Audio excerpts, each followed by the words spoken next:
Hello বন্ধুরা, আমি একটা আম গাছে কলম বাঁধছি। আম গাছটা হচ্ছে 12 মাসে আম গাছ, ঠিক আছে, বা ভাস্তারা বলে। বছরে দুবার হয় আম গাছটা, ঠিক আছে। তাই এই গাছের কলম কেটে নিয়ে আরেকটা গাছে জুড়বো। কলম বাঁধার সময় কিছু কিছু পয়েন্ট আছে, সেগুলো হচ্ছে গিয়ে নির্দিষ্ট ফলো করতে হয়, না তো সে কলমটা সাকসেসফুল হয় না। যখন এখানে এটা ধরবে, এটা ধরবে।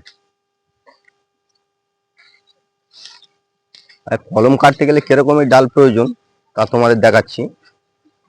দেখো, এই একটা নতুন কস দিয়েছে, ঠিক আছে। এই নতুন কসটা নিলে চলবে না। ঠিক এরকমই এই কস দিতে একটু বাকি, মানে সব এক কুশি দিয়েছে, দেখে নাও, একটা ডোব, ঠিক আছে। এবার এর মাথাটা কিন্তু দেখে নাও, এর মাথায় কোনো মঞ্জুরি আছে, ঠিক আছে, যে কোনো মুহূর্তে ওখান থেকে ছাড়তে পারে। এরকমই ডাল নিতে হবে।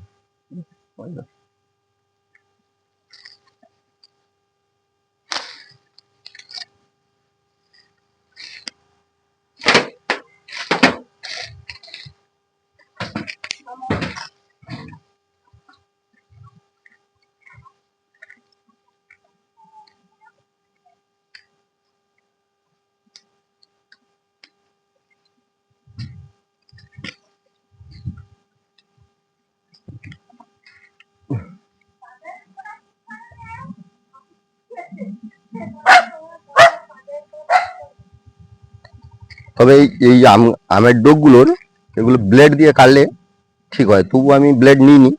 আমার চাকু প্রচুর ধার, ঠিক আছে, সেই ধার দিয়ে কাটছি। তবে এটা ব্লেড দিয়ে কাটা নিয়ম, নিইনি তাই চাকু দিয়ে চালিয়ে দিলাম।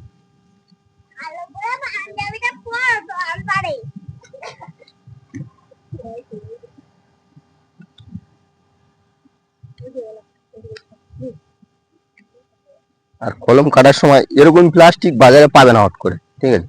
এর রোলিং কাগজ পাওয়া যায়, সেই রোলিং কাগজ কিনে আনতে হবে বাইরে থেকে। আর ডোক কাটার সময় বিশেষ করে নিয়ম, এই ক্যামেরা দেখে ধর, বিশেষ করে নিয়ম, ঠিক আছে, ব্লেডে কোনো রকমে কোয়াশ থাকলে চলবে না। এর কোয়াশ, আমের ডোকের কোয়াশ, ঠিক আছে, তার জন্য একবার কেটে মুছে নেওয়ার দরকার হাতে। এই কোয়াশ পড়ে গেছে, এই কোয়াশ থাকলে চলবে না, ঠিক আছে। আর একবার এপাত দিয়ে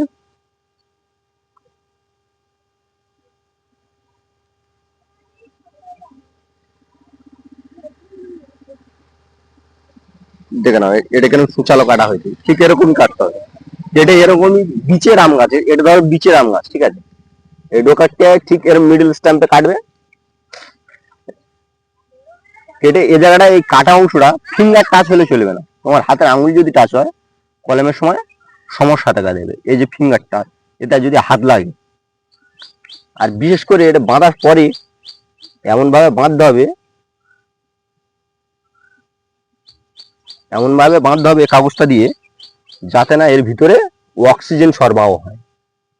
অক্সিজেন সরবরাহ হলে ও আর হবে না, মিস হয়ে যাবে। এবার এই প্লাস্টিকটা জড়িয়ে দেবো ভালো করে টাইট করে, যাতে না অক্সিজেনটা ভিতরে ঢোকে বা প্রবেশ করে।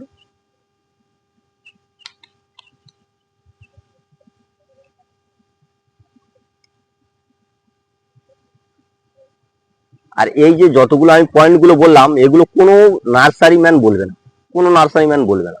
তোমরা অনেকে জিজ্ঞাসা করো যে দাদা বাড়িতে কিভাবে কলম বাঁধবো, বাড়িতে কিভাবে কলম বাঁধবো, তাই তোমাদের দেখাচ্ছি। এই দেখে নাও, এতে এমন ভাবে জড়িয়ে দিলাম যাতে না ওই কাটা অংশে অক্সিজেন সরবরাহ হয়। বিশেষ করে কাটা অংশটা অক্সিজেন যদি কোনো কারণে সরবরাহ হয়, আর গাছ হবে না, গেল, মিস হয়ে যাবে। পরে এবার নিয়ে আসো গুটি কলম নিয়ে। এই এই এই যে কলমটা, এটা করা যায় তোমার জামের ক্ষেত্রে করা যায়, বিলুতি আমলার ক্ষেত্রে করা যায়, আমের ক্ষেত্রে করা যায়, সবেদার ক্ষেত্রে করা যায়, ঠিক আছে। এটা হচ্ছে বাড বলা হয় অ্যাকচুয়ালি, বা গ্রাফটিং।